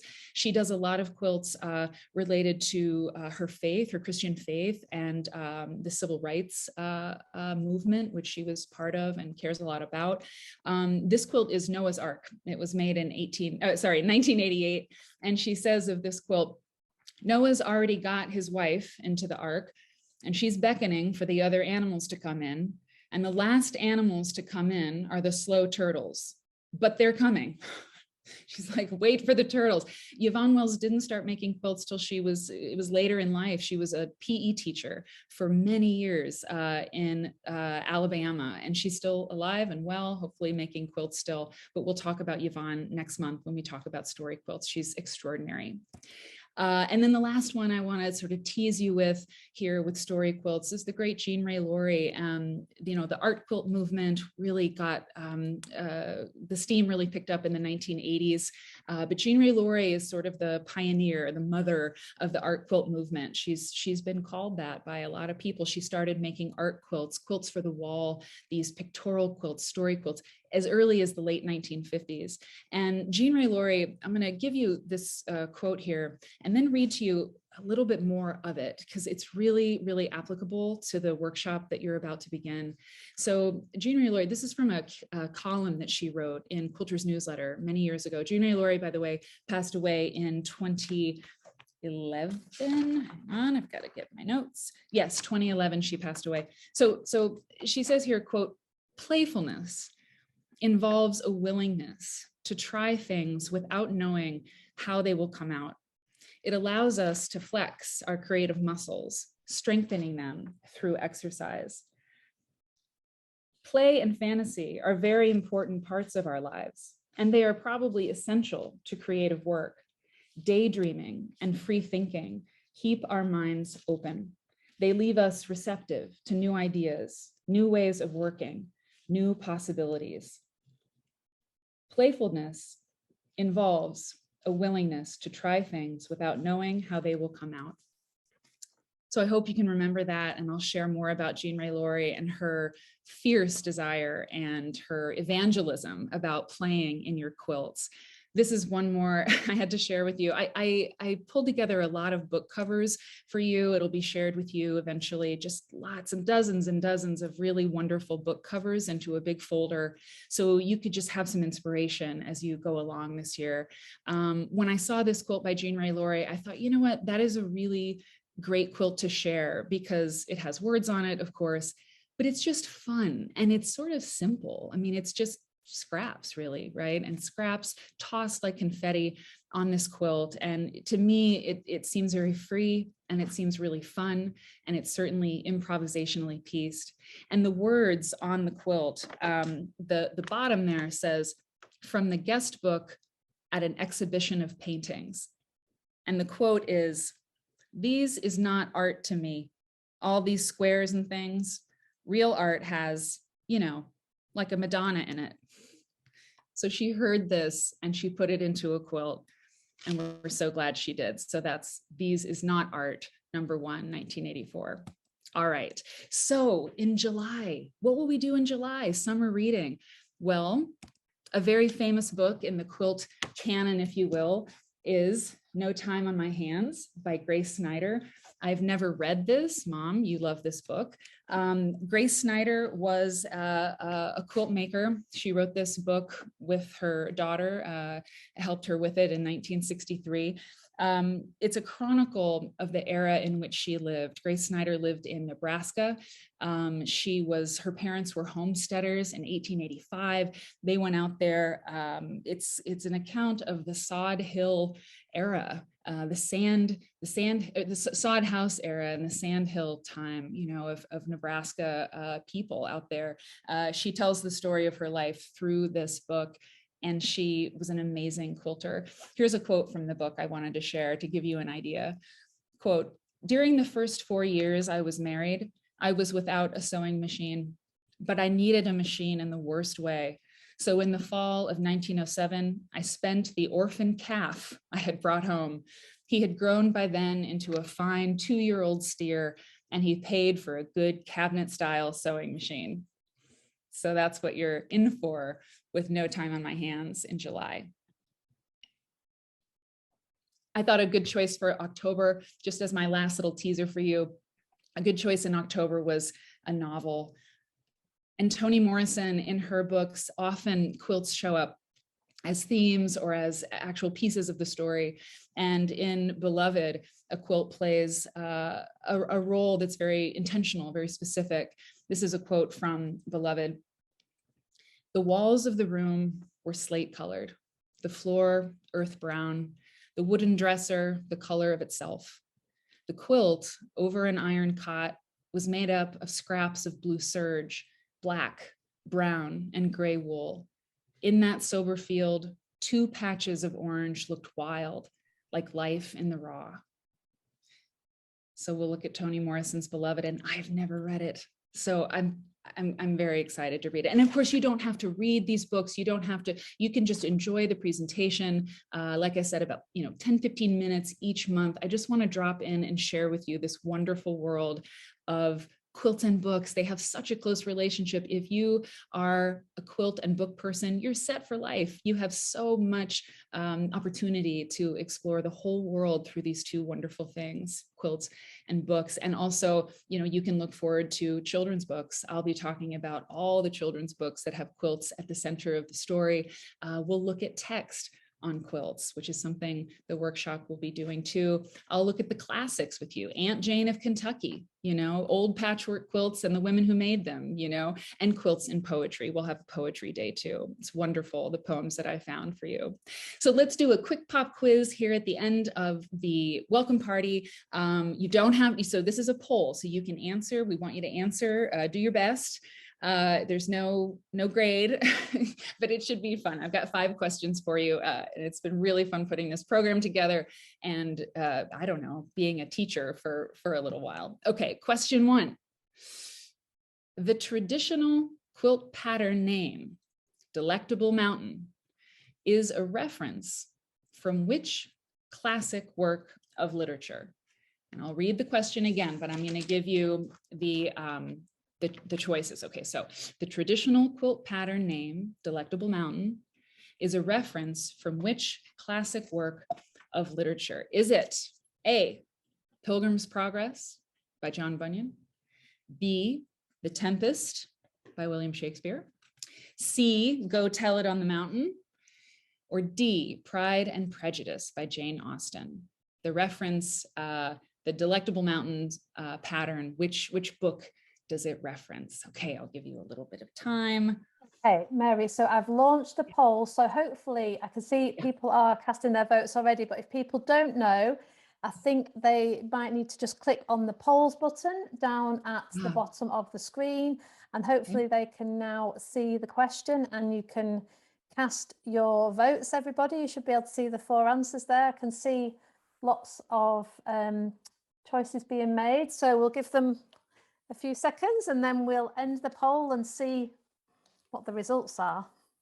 Great. You can do it. It's nice. I can see kind of, what's coming in and yeah, these questions, I've been researching this for a while, so I know the answer, but I didn't at first. So it was exciting to discover this. All right. So did I end that poll? Yeah. Okay. All right, the correct answer is The Pilgrim's Progress by John Bunyan, 1698. The Pilgrim's Progress is, it's considered by a lot of people the first novel in the English language. For 200 years, it was The Pilgrim's Progress and the Bible. That's what people had. John Bunyan was a Protestant, and the Pilgrim's Progress, the full title is The Pilgrim's Progress from This World to That Which Is to Come. And it's a Christian allegory, and Christian, the main character, is traveling along. It's kind of like Milton, Paradise Lost, he's on this journey with different people, and he comes to a mountain, these shepherds, and they ask them lots of questions and sort of grill them about whether or not they're worthy or so, and they pass the test, and the shepherds say, "Welcome to the Delectable Mountains." And the quilt, oh yeah, sorry, the book has never been out of print. Ever. And I don't know that I'm going to read it, but I'm going to read the Cliff's Notes, and that is allowed. That's totally allowed. This is the quilt, the Delectable Mountains pattern, and it's absolutely gorgeous. And it is a reference from the book, from John Bunyan's book, very old, 1698. Okay, good job, everybody who got it right, and good job to anybody who took a chance. All right, so question 2. I think you can see, hopefully people can see if they want to, the results there. They're 47% got it right. So good there job. You go. We'll move on. Okay, good job. All right, question 2. Question 2. Everyday Use, written in 1973, is a famous short story in which 2 family quilts are central to the plot. Who is the author of Everyday Use? Is it Judy Blume, Kurt Vonnegut, Alice Walker, or Amy Tan? And that is asking who wrote the short story Everyday Use in 1973. We need a little music, Kay, a little, Jeopardy or something. You could sing for us. Oh, I don't know. I think it might distract people. You'll lose your concentration. Okay, there's lots of answers coming in again. Yeah. I'll give it a couple of seconds and then you tell me and I'll end it when. Sure. This story, by the way, it's amazing. It's very short. I mean, it's really only a few pages. And what the author does is it's really magnificent how tight that narrative is and how wonderful it is. So, all right. Yeah, time? Right, yeah. All right. The answer, the author of Everyday Use is Alice Walker. And Alice Walker makes quilts. She makes quilts too. That's her in her home many years ago, sitting amongst her quilts. Everyday Use is magnificent. It was published in Harper's Magazine in 1973. It tells the story of a woman who goes by Mama, and she and her little girl Maggie are living in the Deep South. It's an African-American family. They are poor. And there's another daughter, though, Dee, who lives in the city, and she's very stylish and she's very successful and educated. And she comes home, and the conflict between these two worlds it ignites when Dee, who's changed her name to Wanjero, and she's practicing the Muslim faith with her husband, she wants 2 quilts out of the house. She finds these 2 family quilts and she says, I'm taking these to my apartment, and that's the way it's going to be. And the story continues from there. The conflict kind of begins, and it's really good. So we're going to look at that story later this year. All right, 3rd question. Good job. Most people got that. 71% of you got that right. So good job. It's a really famous story. It's been published in anthologies for a very long time. Okay, so I mentioned Grace Snyder. Okay, many of you may not have read that book, but I feel like this is a fun question anyway. In her 1963 memoir, No Time on My Hands, Nebraska quilter Grace Snyder said she wished to accomplish 3 things in life. Which one of these things did she not wish for? I'll repeat the question. Okay, in her 1963 memoir, No Time on My Hands, Nebraska quilter Grace Snyder said she wished to accomplish 3 things in life. Which one of these things did she not wish for? To make the most beautiful quilts in the world, to marry a cowboy, to look down on a cloud, to wrestle an alligator. Which one of those things do you think she did not wish for? She says she was 7 years old when she came up with her dreams. And one of those things is not on her list when she's 7 years old. So what do you think it might be? And some of her quilts, which you see on the screen, are just exquisite. And as a Nebraska quilter to the International Quilt Museum, which is in Lincoln, Nebraska, there's a special affinity for Grace Snyder. And there aren't too many quilt makers who have written memoirs. Nancy Zeman has a memoir. I believe Jenny Doan has a memoir. But we've got Grace Snyder to tell us about Nebraska during the Depression and all of the terrible weather. I mean, it's fascinating. Okay, so the answer is she did not wish to wrestle an alligator. It says on the back of the book that she desired to make the most beautiful quilts in the world and marry a cowboy and looked down on a cloud, and she got to do all of those things. She made beautiful quilts. She did marry a cowboy in her life, and she got to fly in a plane, which meant she got to look down on a cloud. And so no time on my hands. It's not short, but it's good reading. All right. So one more question tonight. I know we're at time. Oh, sorry. Question for before we go. This is a really quick one. True or false? Question 4. The 7th book in L. Frank Baum's epic Wizard of Oz series stars Scraps, a life-size living doll made from pieces of patchwork quilts. So is it true or false that the 7th book in the Wizard of Oz series features this Scraps, this full-size living doll made from scraps of patchwork quilts? Dorothy looks a little dubious or scared at what this might be, if it's true or not, but we shall see. All right, I see a lot of people answering. You're very good students. All right. Okay. Kay, you want to close it? Yep, done. All right. It's true. The 7th book in the Wizard of Oz series is called Patchwork Girl, and it's a strange story, I have to say. I won't tell you the narrative of it now. We're not going to read this year unless there's a huge desire to do it. We can do it, but it's kind of strange. If you don't want to read the book, there is a movie. It is also very strange. L. Frank Baum directed this movie, and it came out in 1913, the year that the book came out. The Patchwork Girl, L. Frank Baum said it was one of his best books. It was one of 2 of his best books. He was very proud of it. And he directed the movie, which you can watch on YouTube. It's got some problems. It's a little, I mean, it was the early 1900s. So, you know, watch with, just good luck. It's kind of strange, but it's pretty cool that a patchwork girl is part of the Wizard of Oz story. All right. So the last one, yes, Dorothy's a little bit scandalized. Okay, so the last question is hopefully exciting for a lot of you. It's exciting for me. It's encouraging. I spoke about Toni Morrison earlier. And the last question is that quilts appear often in the novels of great American novelist Toni Morrison.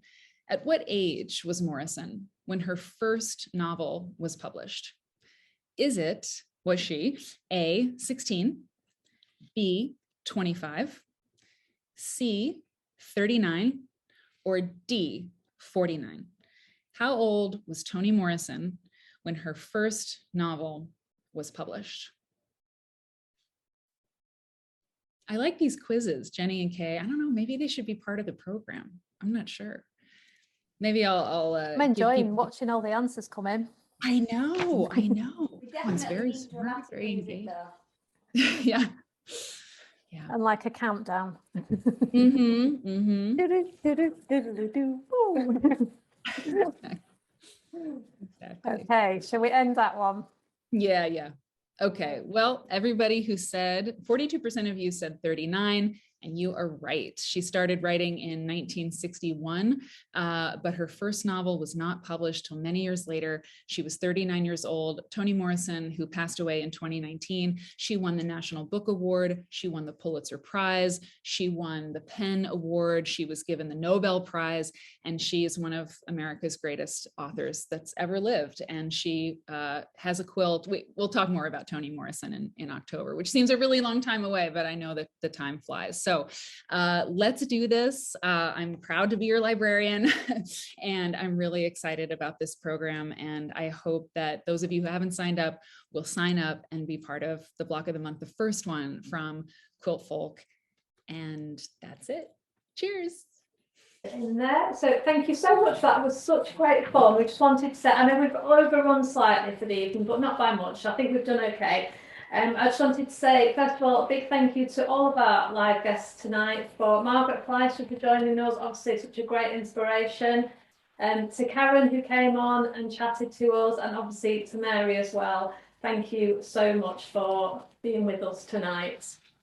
So if you have signed up then, or you're about to sign up, then just look out for an email on Wednesday, the 23rd of March. That will have a first prompt, which is optional for that first session in April, and it will also have a link. We'll just put a basics kit list. Like we've discussed tonight, there isn't a definitive kit list, but we'll put some suggestions down there and the things that we discussed here. If you've had a nice time just hanging out on World Quilting Day and trying out a Quiltfolk event, we've got the block of the month, but we've got other workshops. There might be something that takes your fancy in the future, and at least now you know the feel of them and kind of how to log in and all of that. So you've had a little bit of an insight. We just want to say again, thank you very much. The sign-ups for the block of the month are open until the 31st of March. There are no sign-ups after that. Once it's started, and it's then an exclusive community, and the merchandise will be shipping out to you all soon. But it's just been a good World Quilting Day. I think this has to become a tradition for sure.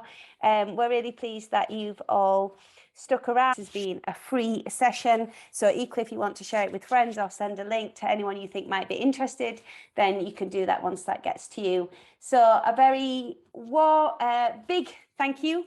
Thanks to everyone on the Quiltfolk team who I know are watching as well and have been behind the scenes over in Oregon, and have a wonderful rest of the day, and we will see you all again very, very soon. Yeah, thanks. See you later. Bye everyone.